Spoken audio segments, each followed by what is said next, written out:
Hello friends, welcome to flourish learning. शिक्षण आणि माणूस समृद्ध होतो. चला तर मग आज आपण इयत्ता 10वी गणित भाग 1 मधील पाठ 4 अर्थनियोजन शिकूयात, समजून घेऊयात आणि समृद्ध होऊयात. तर आज आपण पाहणार आहोत सराव संच 4.3. त्यातील प्रश्न पहिला, पुढील तक्ता योग्य संख्या किंवा शब्द लिहून पूर्ण करा. तिथे आपल्याला एक तक्ता दिलेला आहे आणि त्याशिवाय रिकाम्या जागा दिलेल्या आहेत. तिथे आपल्याला योग्य संख्या आणि योग्य शब्द लिहून हा तक्ता पूर्ण करायचा आहे. हे जे लिहिलेलं आहे ते योग्य आहे की अयोग्य हे मला माहीत नाही. ज्यांचं पुस्तक होतं त्यांनी हे लिहिलेलं आहे. तर आपण हे सोडवून पाहूया. तर इथे पहा, उदाहरण क्रमांक दिलेला आहे, दर्शनी किंमत दिलेली आहे, मूल्य, प्रकार आणि बाजारभाव असे आपल्याला कॉलम दिलेले आहेत. तर दर्शनी किंमत 100 रुपये असताना मूल्य, प्रकार सममूल्य दिलेला आहे. म्हणजे बाजारभाव किती येईल इथे? तर आपण काय लिहिलं, जेव्हा शेअर सममूल्य असतो तेव्हा त्याचा बाजारभाव दर्शनी किमती एवढा असतो. त्यावेळेला शेअर हा सममूल्य असतो, त्यावेळेला त्याचा बाजारभाव हा दर्शनी किमती एवढाच असतो. तिथे बाजारभाव किती आला आपला? 100 रुपये. तर दर्शनी किंमतचा जो बॉक्स आहे ते रिकामा आहे. त्यांच्या मूल्य प्रकारमध्ये अधिमूल्य बरोबर 500 रुपये सांगितलेलं आहे आणि बाजारभाव 575 रुपये सांगितलेला आहे. आता इथे अधिमूल्य आहे म्हणजेच काय होईल पहा. तर इथे जी ही माहिती दिलेली आहे आपल्याला पान नंबर 100 वर, तर ही जी माहिती आहे ते तुम्ही पाठच करून ठेवा. म्हणजे तुम्हाला उदाहरण कोणतेही दिलं तरी ते तुमच्या पटकन लक्षात येईल.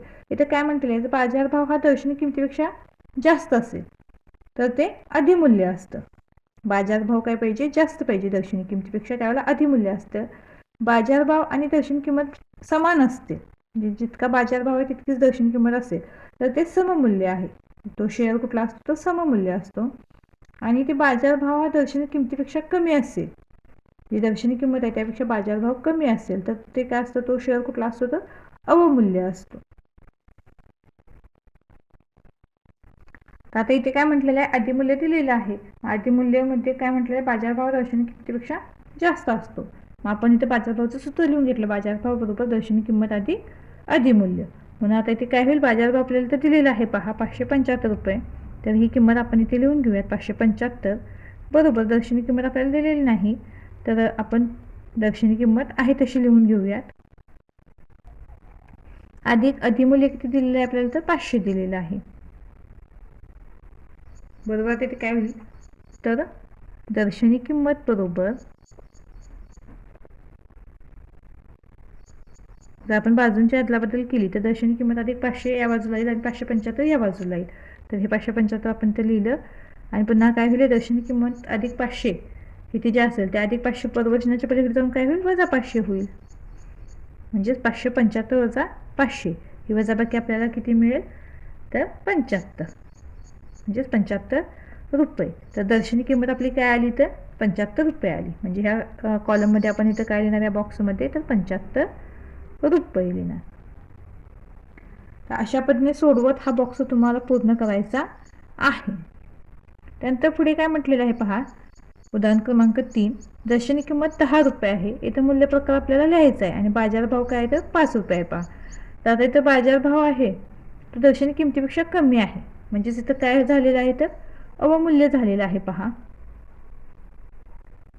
आता ते काय म्हटलेलं, तर जेव्हा बाजारभाव हा दर्शनी किमतीपेक्षा कमी असतो तेव्हा तो शेअर अवमूल्य आहे असे म्हणतात. अवमूल्य बरोबर दर्शनी किंमत वजा बाजारभाव. दर्शनी किंमत किती आहे? तर 10 रुपये आणि बाजारभाव किती आहे? तर 5 रुपये आहे. म्हणून ते काय होईल? तर 10 वजा 5 ही वजाबाकी होईल. बरोबर उत्तर आपल्याला काय मिळतं? 5 रुपये. म्हणजेच आपण इथं आता काय लिहिणार? तर अवमूल्य लिहिणार. अवमूल्य आणि ते किती झालेलं आहे? तर 5 रुपये. तर अशा पद्धतीने सोडवत आपण हा तक्ता पूर्ण केलेला आहे.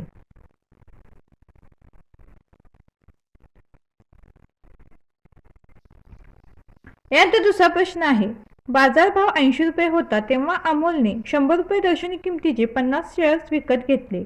त्या वर्षी कंपनीने 20% लाभांश दिला, तर गुंतवणुकीवर मिळालेला परताव्याचा दर काढा. तर दिलेली माहिती आपण तर लिहून घेतलेली आहे. बाजारभाव 80 रुपये आहे, दर्शनी किंमत 100 रुपये आहे, शेअर्सची संख्या 50 आणि लाभांशाचा दर किती आहे? तर 20% आहे. म्हणून एकूण गुंतवणूक बरोबर काय होईल? तर बाजारभाव गुणिले शेअर्सची संख्या. मग आता बाजारभाव किती आहे? ते 80 आहे, म्हणून इथं काय होईल? 80 गुणिले 50 हा गुणाकार होईल. तर हा गुणाकार आपल्याला किती मिळतो तर 8 पंचे 40 आणि या 2 शून्य पुन्हा आहेत तशा.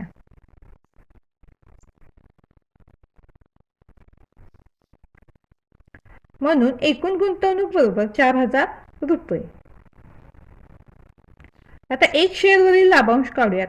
एक शेअरवरील लाभांश बरोबर आता इथे काय होईल तर 100 गुणिले 20% म्हणजेच 20 चे 100. त्या 100ला 100 निघून जातील. बरोबर आपल्याला इथं काय मिळेल तर उत्तर 20 मिळेल. एका शेअरवरील लाभांश किती आहे तर 20 आहे. म्हणून एकूण लाभांश बरोबर आता इथे काय होईल तर 50 गुणिले 20 होईल.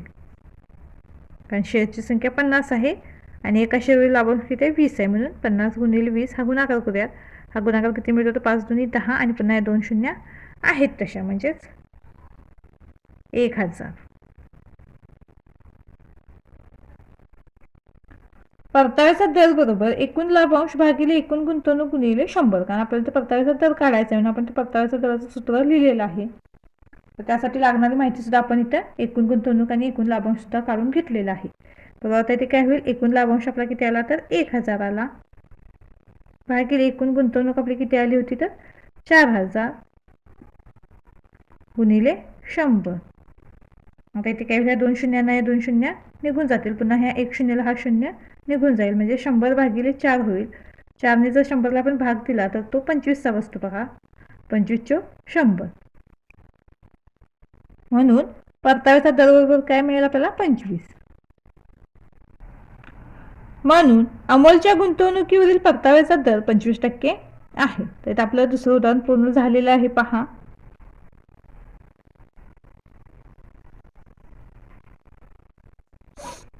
यानंतर तिसरं उदाहरण आहे.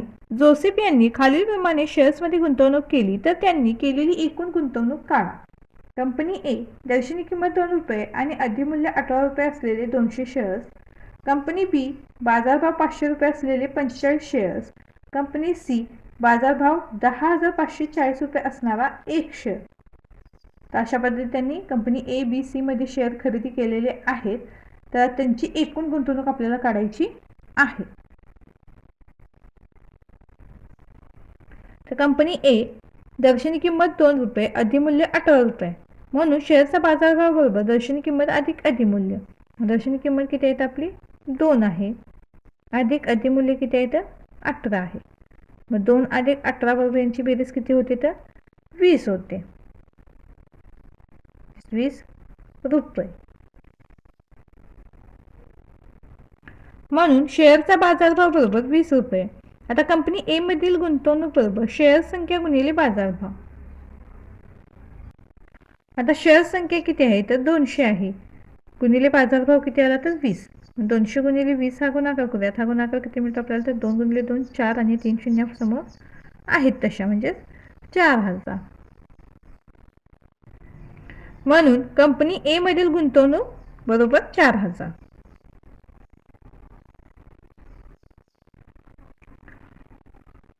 कंपनी बी शेअरचा बाजारभाव 500 रुपये खरेदी केलेले शेअर्स 45. कंपनी बी मधील गुंतवणूक बरोबर शेअर संख्या गुणिले बाजारभाव.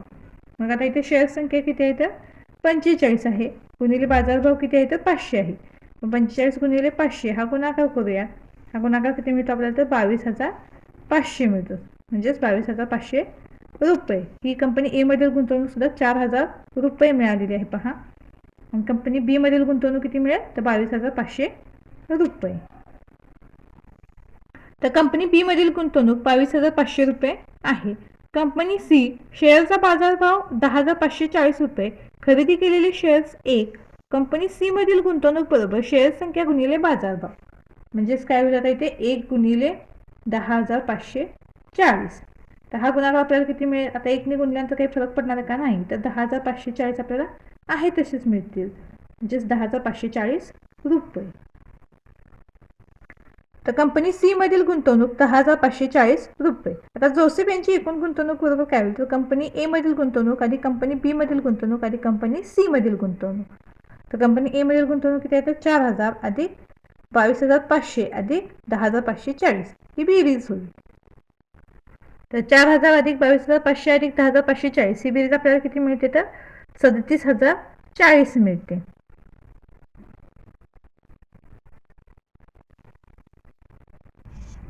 म्हणून जोसेफ यांची एकूण गुंतवणूक 37,040 रुपये आहे. त्यानंतर चौथं उदाहरण आहे, श्रीमती देशपांडे यांनी 20,000 रुपये गुंतवून 5 रुपये दर्शनी किमतीचे शेअर्स 20 रुपये अधिमूल्य देऊन घेतले, तर त्यांना किती शेअर्स मिळतील? तर इथे दर्शनी किंमत 5 रुपये आहे, अधिमूल्य 20 रुपये. शेअरचा बाजारभाव बरोबर दर्शनी किंमत अधिक अधिमूल्य, म्हणजेच काय होईल आता इथे, तर 5 अधिक 20 होईल. तर ही बेरीज आपल्याला किती मिळते, तर 25 मिळते. म्हणून शेअरचा बाजारभाव बरोबर 25 रुपये. याचा अर्थ 25 रुपये गुंतवल्यावर त्या कंपनीचा एक शेअर मिळतो. श्रीमती देशपांडे यांनी एकूण 20,000 रुपये गुंतवले आहेत, म्हणून शेअर्सची एकूण संख्या बरोबर एकूण गुंतवणूक भागिले बाजारभाव.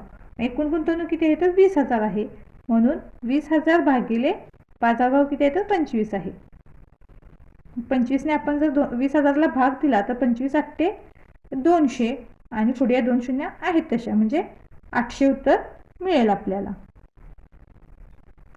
म्हणून श्रीमती देशपांडे यांना 800 शेअर्स मिळतील.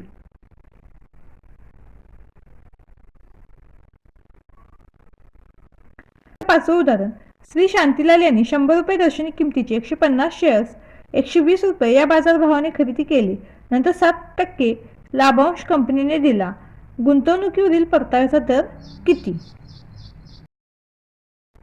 येथे पहा, दर्शनी किंमत 100 रुपये, बाजारभाव 120 रुपये, शेअरची संख्या 150, लाभांशाचा दर 7%, एकूण गुंतवणूक बरोबर बाजारभाव गुणिले शेअर्सची संख्या.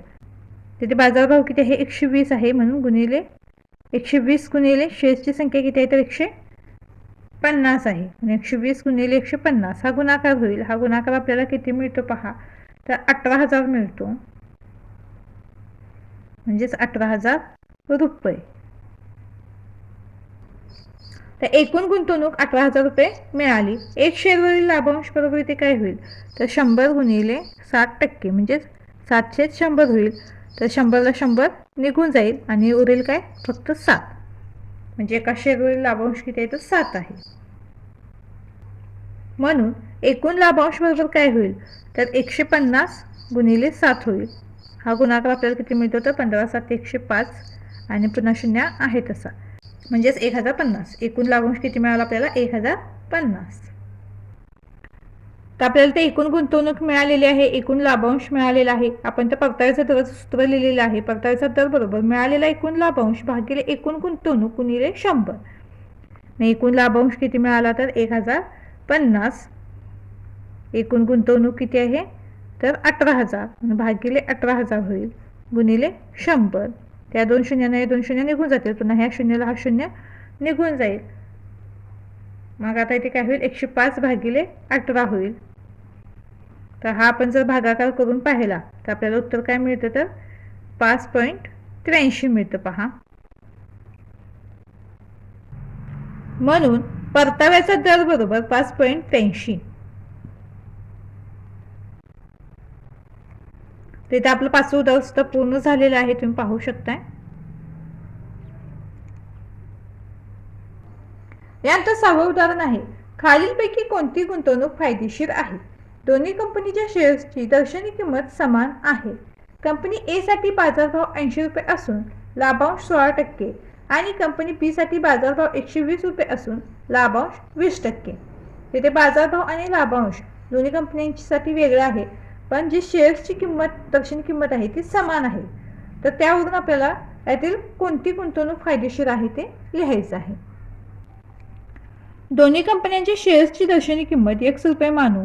कंपनी ए बाजारभाव 80 रुपये, लाभांशाचा दर 16%, म्हणून एक शेअरवर मिळणारा लाभांश बरोबर दर्शनी किंमत गुणिले लाभांश दर. दर्शनी किंमत किती आपण मानलेली आहे, तर इथे x मानलेली आहे, म्हणून x गुणिले इथे काय होईल, तर 16/100 होईल. म्हणजेच काय होईल इथे, तर 16x/100. याला जर आपण सोपं रूप दिलं तर काय मिळेल आपल्याला, इथे 2 शून्य आहेत, पण आपण तर काय करूया, 2 अंक सोडून दशांश चिन्ह देऊयात, म्हणजे 0 दशांश चिन्ह 16x, म्हणजे एका शेअरवर मिळणारा लाभांश किती आहे, तर 16x आहे. एक शेअरसाठीची गुंतवणूक बरोबर 80 रुपये. परताव्याचा दर बरोबर मिळालेला एकूण लाभांश भागिले एकूण गुंतवणूक गुणिले 100. मिळालेला एकूण लाभांश किती आहे तर 0.16x. एकूण गुंतवणूक किती आहे तर 80 आणि गुणिले 100. तर 0.16 गुणिले 100 हा गुणाकार झाला तर हे दशांश चिन्ह निघून जाईल पहा. आणि फक्त इथे आपल्याला काय मिळेल तर 16x/80 म्हणजेच काय 16 × 16 आणि 16 × 5 80 म्हणजेच x/5 मिळेल आपल्याला. परताव्याचा दर किती मिळेल x/5. 16 कसं लक्षात आलं ना, इथे बाजूला करून दाखवते मी. 0.16 गुणिले 100 म्हणजेच काय होईल, हे 16 आहे त्याच्याने पुढे या 2 शून्य, म्हणजे 2 अंक सोडून दशांश चिन्ह म्हणून हे 2 अंक सोडून दशांश चिन्ह दिले म्हणजे फक्त 16 मिळेल आपल्याला. तर ते 16 आपण इथं लिहून घेतलेलं आहे. 16x भागिले हे 80 आहेत तसे. 16 × 16 एक आपण लिहिला नाही लिहिला तरी चालेल आणि 16 × 5 80 म्हणून x/5 उत्तर आलेलं आहे. म्हणून कंपनी एचा परताव्याचा दर बरोबर x/5. कंपनी बी बाजारभाव बरोबर 120 रुपये, लाभांशाचा दर बरोबर 20%. एक शेअरवर मिळणारा लाभांश बरोबर दर्शनी किंमत गुणिले लाभांश दर. आता इथे दर्शनी किंमत किती आहे तर x रुपये आपण मानली होती गुणिले 20% म्हणजेच 20/100. इथे काय होईल तर 2x/10 म्हणजेच इथे काय करावं लागेल, एक अंक सोडून आपण दशांश चिन्ह देऊयात म्हणजे 0.2x. एक शेअरवर मिळणारा लाभांश बरोबर काय तर 0.2x. एक शेअरची गुंतवणूक बरोबर 120 रुपये. परताव्याचा दर बरोबर मिळालेला एकूण लाभांश भागिले एकूण गुंतवणूक गुणिले 100. म्हणजे आता इथे काय होईल तर 0.2x छेद एकूण गुंतवणूक किती आहे तर 120 गुणिले 100. त्या शून्याला शून्य निघून जाईल. तर 0.2x छेद 120 गुणिले 100 मध्ये काय केलं आपण, या शून्याला शून्य घालवला. आता 0.2 गुणिले 10 जर गुणाकार केला तर आपल्याला फक्त काय मिळेल तर 2x/12 मिळेल. म्हणजेच काय होईल इथे तर 2 आणि 2 म्हणजेच x/6 मिळेल. म्हणून कंपनी बीचा परताव्याचा दर बरोबर x/6. तर कंपनी ए व कंपनी बीच्या परताव्याच्या आपण दराची तुलना करूया. तर कंपनी एचा परताव्याचा दर काय तर x/5 आहे आणि कंपनी बीच्या परताव्याचा दर काय तर x/6 आहे. तर इथे लक्षात ठेवा की ज्यावेळेला अंश समान असतो आणि त्यावेळेला जो छेद लहान असतो तर ती संख्या काय असते, मोठी असते. म्हणून इथे काय होईल तर x/5 ही संख्या काय आहे, मोठी आहे. म्हणजेच कंपनी एच्या परताव्याचा दर काय आहे, जास्त आहे.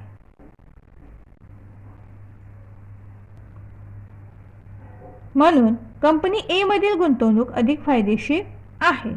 तर ते आपला सराव संच पूर्ण झालेला आहे. व्हिडिओ आवडल्यास चॅनलला लाईक शेअर सबस्क्राईब नक्की करा आणि हो कमेंट सुद्धा नक्की करा. धन्यवाद.